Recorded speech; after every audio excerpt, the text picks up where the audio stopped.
শতবর্ষ পরে প্যারিসে ফিরেছে অলিম্পিক। তৃতীয়বারের মতো অলিম্পিকের আয়োজন করছে ঐতিহ্যবাহী শহরটি। অলিম্পিকের ইতিহাসে প্রথমবারের মতো উদ্বোধনী অনুষ্ঠান হয়েছে উন্মুক্ত জায়গায়। বর্ণাঢ্য আয়োজনেই উদ্বোধন হলো greatest show on earth Olympic গেমসের। এবারের অলিম্পিকে 10,000-এরও বেশি প্রতিযোগী লড়বে 32টি ডিসিপ্লিনে, যেখানে পদকের ইভেন্ট 329টি।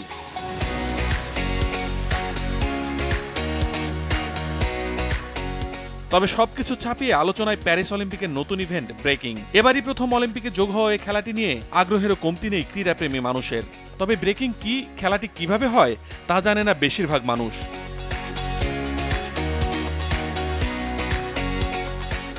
ব্রেকিং মূলত এক ধরনের স্ট্রিট ড্যান্স, যা ব্রেক ড্যান্স নামেও পরিচিত।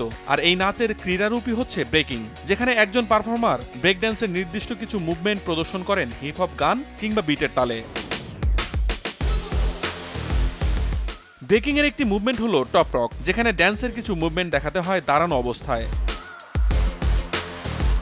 এ খেলার আরেকটি মুভমেন্ট সিক্স স্টেপ, যেখানে মাটিতে হাত রেখে পা চারিদিকে ঘোরাতে হয়।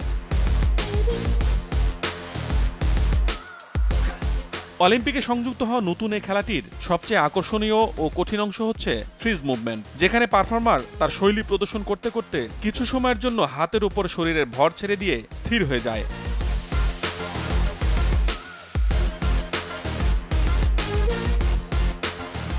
আরেকটি আকর্ষণীয় মুভমেন্ট হচ্ছে ফ্লেয়ার, যেখানে বিভিন্ন ভঙ্গিমায় হাত ও পায়ের ব্যালেন্স ঠিক রেখে শরীরটা ঘোরানো হয়।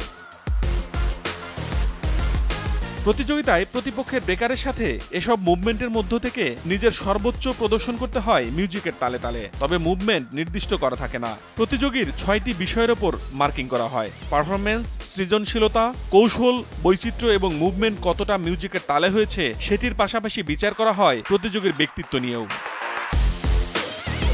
আতিকুল ইসলাম শাকিল, RTV।